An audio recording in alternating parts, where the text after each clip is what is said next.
Instant coffee, single origin, decaf, latte, espresso, americano. Coffee is the second most popular beverage in the world, second only to water. In the US alone, more than 450 million cups of coffee are consumed per day. But the top spot for coffee lovers in the world goes to Finland, where each person consumes an average of 12 kilograms of coffee beans per year, according to the International Coffee Organization.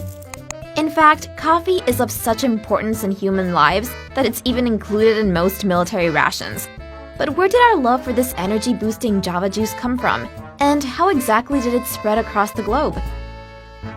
You're watching Explore Mode, and today we're diving into the history of coffee.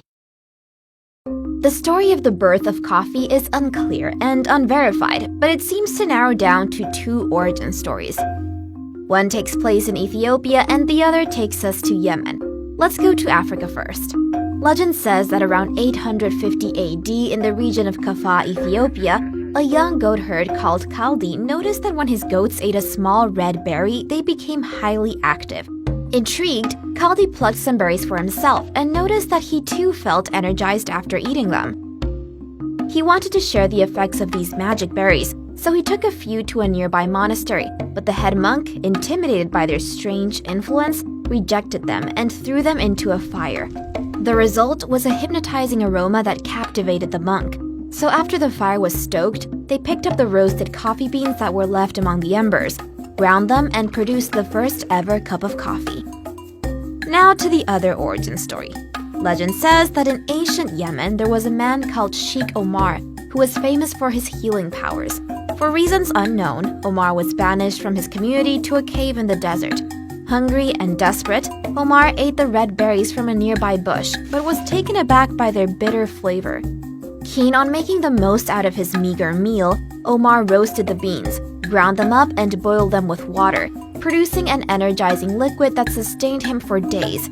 When his community learned of his magical concoction, he was invited to return.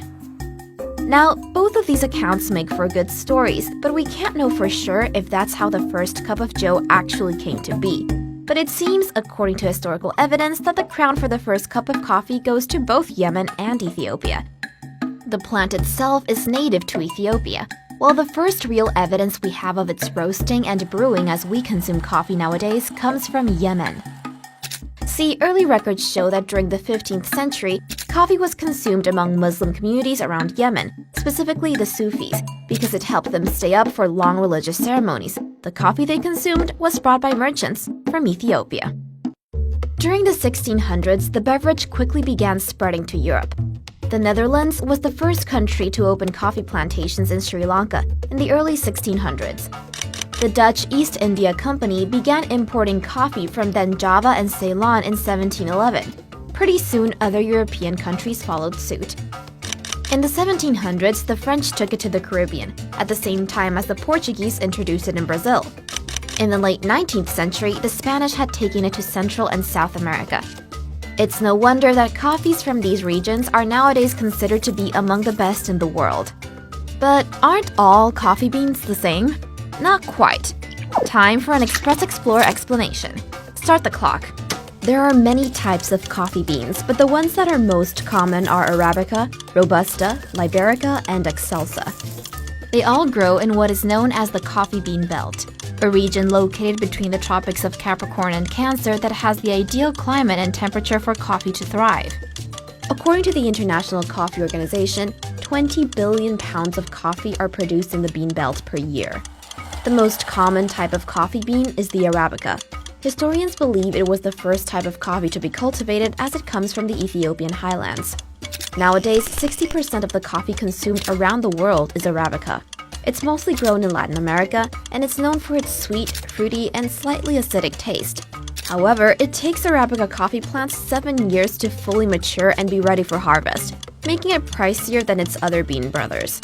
The second most common type of coffee bean is Robusta. This is the one you'll probably see in supermarkets and your neighborhood grocery store. They're grown in Africa and Indonesia, and it's fairly common due to its high caffeine concentration, making it perfect for espressos and an energizing cup of joe.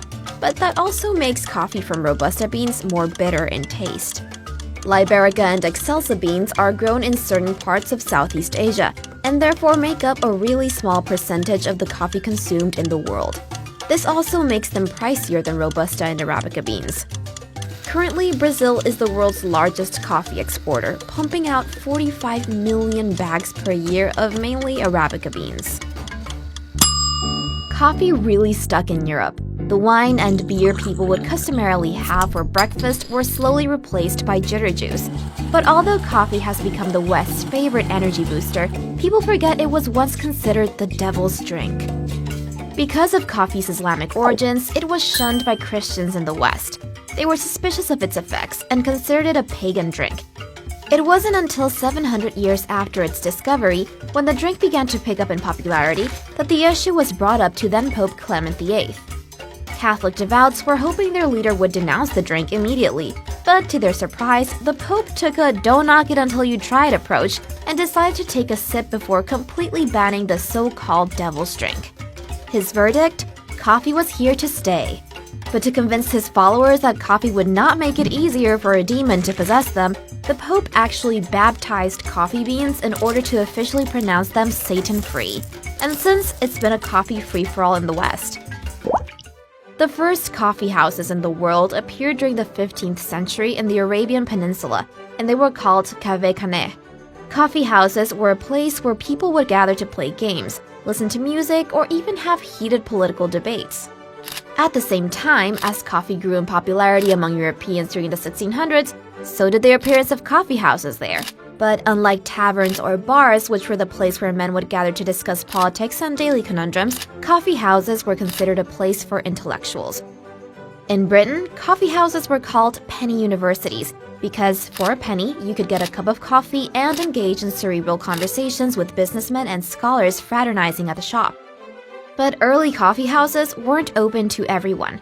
The British and French banned women from entering their premises.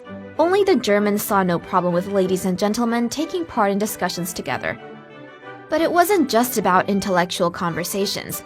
Many people at the time believed that coffee was a very potent remedy for, well, everything apparently. Take a look at this coffee ad from 1652. It claims coffee can treat headaches, the cough of the lungs, dropsy, gout, and scurvy. Oh, and apparently it also helped prevent miscarriages in childbearing women. Some beverage this was. By the 18th century, coffee had become the drink in every country it had been introduced to, but people still couldn't get enough of the drink. In 1901, a Japanese-American chemist called Satoru Kato created the first version of instant coffee. He even patented his invention in 1903, but his creation didn't really catch on. The mass production of instant coffee is attributed to George Washington, a Belgian inventor who owned production facilities in Brooklyn, New York. His product was called Red E-coffee. Instant coffee played a starring role right at the end of the First World War. In 1918, the US military was buying 37,000 pounds of coffee per day. And on occasions where soldiers had no access to water, they would just pour the instant coffee packet into their mouths and munch on the caffeine powder for energy. Americano coffee was born in the Second World War, when Americans stationed in Italy became homesick for the way they had their cup of joe. See, Italians had two ways of consuming Java at the time, espresso or cappuccino. Both of these options were too thick and bitter for American GIs, who were used to drip coffee. So Italian coffee shops, in solidarity with the coffee-thirsty Americans, began selling their espressos with a cup of hot water for them to dilute the espresso shot. Eventually, they began mixing water with the espresso for the GIs, and began calling the drink an Americano. Today, coffee continues to reign supreme. The global coffee industry earns an estimated $60 billion annually, and Starbucks alone has 29,865 shops quenching the coffee thirst of 78 markets around the world. No matter where we're from, we can all agree that a good cup of coffee can make our day. And you? How do you like your coffee? Thanks for watching Explore Mode. If you liked this video, hit the thumbs up button. If you want to explore even more with us, check out the video we made on Navajo Code Talkers. Before you leave, make sure to hit the subscribe and bell button so you get a notification whenever we upload a new episode. See you next week, and in the meantime, keep your explore mode on.